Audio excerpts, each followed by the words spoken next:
Monsieur le ministre, avec votre autorisation, je répondrai à la première question puisqu'elle m'était adressée. Je vous ai dit tout à l'heure, et je le confirme volontiers, monsieur, que nous avons fait ce qu'il fallait pour reprendre une activité consulaire normale. Je crois même avoir ajouté, c'est fait. Donc je vous le confirme, c'est fait. Et donc, pour faire encore plus court et encore plus clair, mais je pensais avoir été clair, la réponse à votre première question est oui. Alors sur cette, sur cette question, 3 à 4 points. Le premier, c'est que lorsque les mesures unilatérales ont été prises, le Maroc s'est interdit de commenter. Le Maroc officiellement s'est interdit de commenter par respect à une décision souveraine et unilatérale prise par les autorités françaises. Bien sûr, il y a eu des réactions populaires, des gens qui sont concernés et je pense que le monde a suivi ça. Aujourd'hui, la décision de reprise est une décision, encore une fois, unilatérale, que le Maroc, encore une fois, respecte et ne commentera pas officiellement, mais c'est la normale dans la relation et Madame la Ministre a évoqué cette dimension humaine qui est fondamentale pour les relations. Une décision unilatérale au début, encore une fois une décision unilatérale qui va dans le bon sens et tant mieux. Sur la crise, je ne pense pas que il n'y a pas de crise maroco-française. Madame la Ministre l'a expliqué,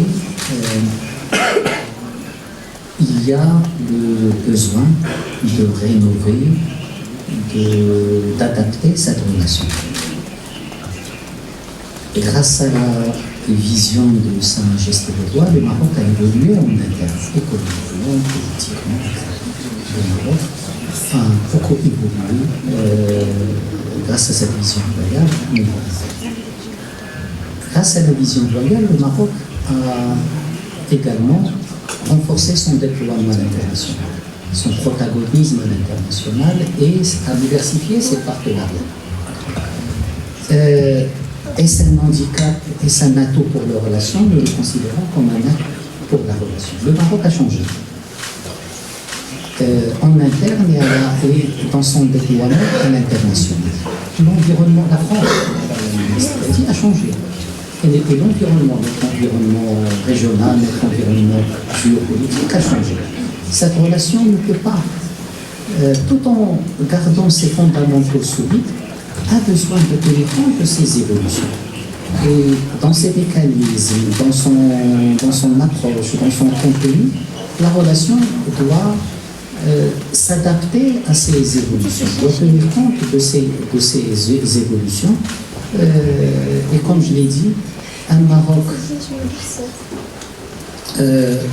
plus fort en interne, avec plus de protagonisme à l'international, avec une diversification des partenariats, ce n'est pas un handicap pour la relation maroco-française, c'est un atout pour la relation maroco-française. Madame la Ministre a dit, la relation maroco-française a des bases solides, a une spécificité incomparable avec d'autres, mais qui doit s'adapter à ces évolutions du Maroc et du contexte et de la France. Je l'ai dit, et vous voyez qu'on aborde cette adaptation nécessaire, évidemment, dans un esprit positif, constructif et de dialogue volontariste. Oui, c'est un atout de voir que le Maroc a pu évoluer, a pu développer aussi dans la région et au-delà un rôle qui a été quelques années. Nous-mêmes, nous nous transformons, nous nous réformons.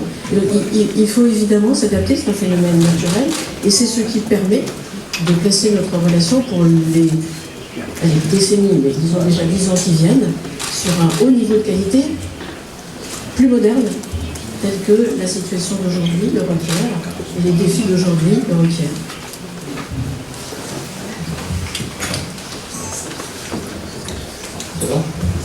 Merci beaucoup.